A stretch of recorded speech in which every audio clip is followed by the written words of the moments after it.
les gars, on va regarder ensemble aujourd'hui ces deux moutons-là qui osent nous donner ici au Sénégal des leçons de démocratie. Comment le président est arrivé au pouvoir. Aussi, selon certains Ivoiriens, le gars il n'est pas originaire ivoirien, c'est un Burkinabé qui a été neutralisé parce que tout simplement, voilà, la Côte d'Ivoire connaissait une situation de crise. Vu qu'Alpha Condé, comment dire, tout le temps je dis Alpha Condé, même dans ma vidéo précédente, excusez-moi. Bon, voilà, puisque Ouattara était économiste, il n'y a pas d'homme capable en Côte d'Ivoire pour relever l'économie ivoirienne. Ils étaient obligés non seulement de la neutraliser, d'autant plus aussi qu'il est arrivé au pouvoir en tant que boutiste. Parce que c'était un chef rebelle, c'est pas moi qui l'ai dit. Voilà la vidéo, on regarde ensemble. Les barrages que tiennent ces hommes et s'enfoncer par la piste dans le cœur du quartier d'Abobo. Ibrahim Koulibaly, le général, comme il se fait désormais appeler, revendique la paternité du commando invisible, ce groupe qui depuis le mois de janvier harassait les forces de Laurent Gbagbo. Ces insurgés longtemps sans visage ont joué un rôle majeur dans la chute de l'ex-président. Pour qu'il y ait à son final, il faut qu'il y ait un début. C'est le commandant invisible qui a déstabilisé le commandement de Laurent Gbagbo et de son général Mango. Pendant 3 mois de combat, nous avons combattu toute l'armée ivoirienne ici, toutes les troupes, des milliers de chars. Cet ex-garde du corps d'Alassane Ouattara était un des leaders de la rébellion qui en 2002 déjà tenta de chasser du pouvoir Laurent Gbagbo. Écarté puis forcé à l'exil suite à des luttes de pouvoir au sein même de la rébellion, IB, cette fois, ne partira pas. J'ai lutté pendant 10 ans pour revenir dans mon pays où je suis, mais c'est fini, je ne bouge pas. Apôtre de la réconciliation voulue par Alassane Ouattara, le général à mots couverts fait aussi comprendre que ces hommes et lui-même devront être récompensés pour leur travail. Chers frères, 25 000 soldats et moi seront comptés dans le développement, dans la construction de la Côte d'Ivoire. Je ne doute même pas. Le plus important aujourd'hui, c'est de se mettre autour du président de la République. Voilà, c'est eux aujourd'hui qui vont nous donner des leçons de démocratie, qui vont parler de la situation politique. Parce que ce sont les ados-moutons là, moi je m'adresse aux ados-moutons. Parce que c'est eux, ces temps-ci, qui tiennent des lives sur la situation actuelle du Sénégal. Parce que tout simplement, le Premier ministre Ousmane Sonko, l'ex-Premier ministre Ousmane Sonko, qui est actuellement président à l'Assemblée nationale, a tenu un discours à l'endroit de la France. C'est pour cela qu'aujourd'hui il est attaqué, vu qu'aujourd'hui Ado représente la France-Afrique.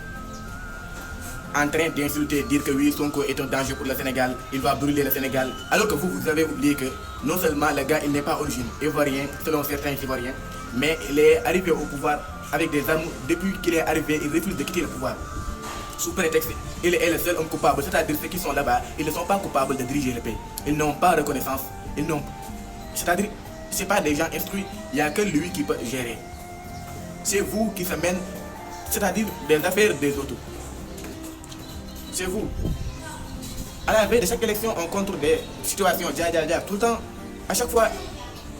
Pour rappel, Alassane Ouattara était chef rebelle. Si vous oubliez, aujourd'hui, parlons de l'économie ivoirienne, qui est contrôlée que 5%.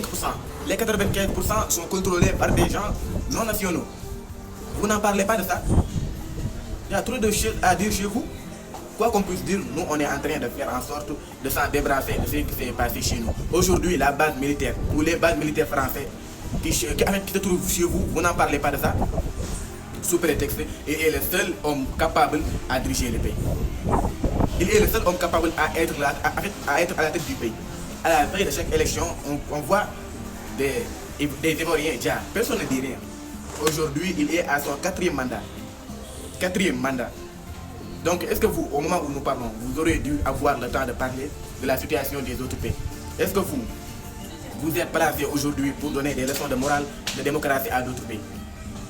Du moment où il y a du saleté ou de la saleté chez vous. Quelque chose que vous devriez balayer, mais vous, au lieu de s'occuper de votre poubelle là, vous occupez de, c'est-à-dire de ce qui se passe chez les voisins. Faites en sorte de faire quitter Ado. Il est vieux maintenant. Ici au Sénégal, on a donné le pouvoir aux jeunes. Ils sont en train de gérer. Vu que aussi votre économie est contrôlée en majorité par les étrangers, par les non-nationaux. Il n'y a que 5% aujourd'hui qui est contrôlé par des Ivoiriens. Occupez-vous de ça. Si Sonko est bien ou mal, c'est au peuple sénégalais qui sont les mieux placés pour juger de ça. Voilà l'histoire. Ado est arrivé au pouvoir avec des armes. Maintenant, il refuse de quitter le pouvoir.